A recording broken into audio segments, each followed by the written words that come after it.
Hi there, I'm Mrs. Lau. I teach first grade at Yalupa Elementary. Today I'm going to read you a story called The Most Magnificent Thing, written and illustrated by Ashley Spires. This is a regular girl and her best friend in the whole wide world. They do all kinds of things together.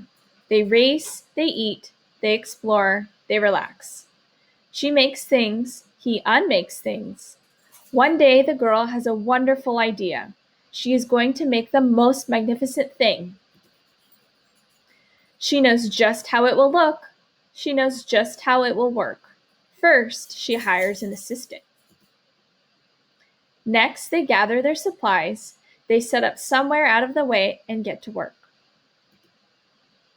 The girl tinkers and hammers and measures, while her assistant pounces and growls and chews. When she is finished, she steps back to admire her work. She walks around one side. Her assistant examines the other side.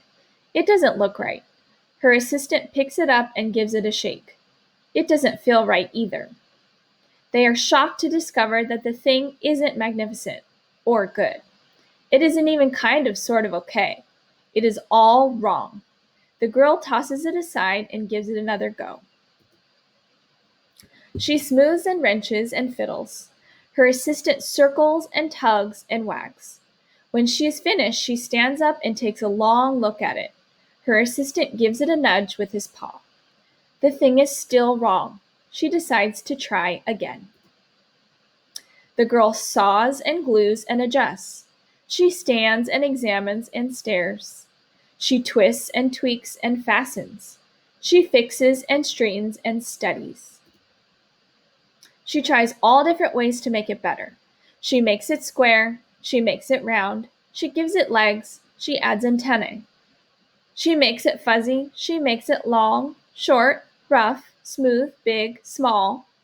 One even smells of stinky cheese, but none of them are magnificent. Her hard work attracts a few admirers, but they don't understand.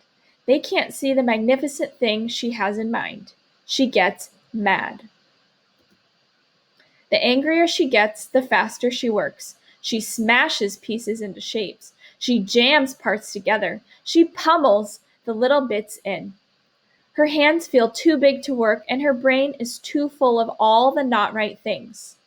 If only the thing would just work. Crunch! The pain starts in her finger. It rushes up to her brain, and she explodes. It is not her finest moment. I'm no good at this. I quit. Her assistant suggests a walk. It's not much help at first, but before long she starts to feel different. Bit by bit, the mad gets pushed out of her head. As they stroll along, she comes across the first wrong thing she made.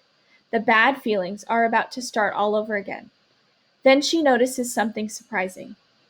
There are some parts of the wrong things that are really quite right. The bolts on one, the shape of another, the wheel-to-seat ratio of the next. There are all sorts of parts that she likes.